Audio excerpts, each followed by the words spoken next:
Kita awali dengan informasi pertama, saudara 10 kamar asrama Pondok Pesantren Gontor 8 Aceh yang berlokasi di Kampung Merasa Baru, Kecamatan Selimum, Aceh Besar, hangus terbakar dini hari tadi pukul 2.45 waktu Indonesia Barat. Seluruh barang milik santri termasuk buku, Al-Quran, dan kitab hangus terbakar. Tidak ada korban jiwa dalam kebakaran itu. Percikan api pertama kali diketahui oleh petugas piket jaga setelah mendengar adanya ledakan di asrama putra itu. Karena mengeluarkan api, petugas langsung mengevakuasi 128 santri yang menempati 10 kamar asrama yang terbakar itu. Kepala Ponpes Gontor 8, Husni Kamil Jailani, mengungkapkan api sangat cepat melalap seluruh bangunan.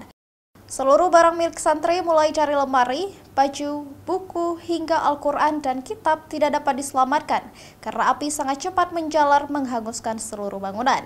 Pihak Ponpes Gontor sementara menempatkan santri ke ruangan asrama lain.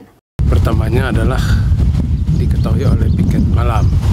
Jadi ada sebuah ledakan, kemudian itu lampu mati, kemudian anak itu kembali memberitahu temannya, ternyata begitu kembali lagi api sudah membumbung tinggi. Nah, jadi itulah kejadiannya kebakaran. Namun anak-anak waktu itu bisa terselamatkan. Semuanya tidak ada korban, alhamdulillah. Tentunya peralatan anak-anak seperti pakaian, lemari, dan buku-buku itu tentunya habis hangus karena atap bangunan semuanya rata. Dan api sangat cepat sekali untuk melalap dan membakar atap bangunan. Sementara pemerintah Aceh Besar telah memberi bantuan masa panik kepada seluruh santri terdampak kebakaran seperti sembako, kain sarung, dan kelengkapan belajar santri.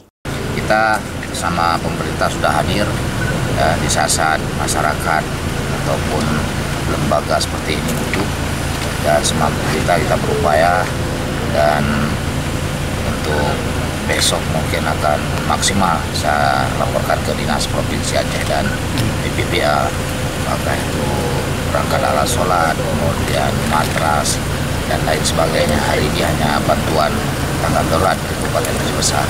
Hingga saat ini, tim Inafis Polri Aceh Besar sedang melakukan penyelidikan untuk mengetahui penyebab kebakaran.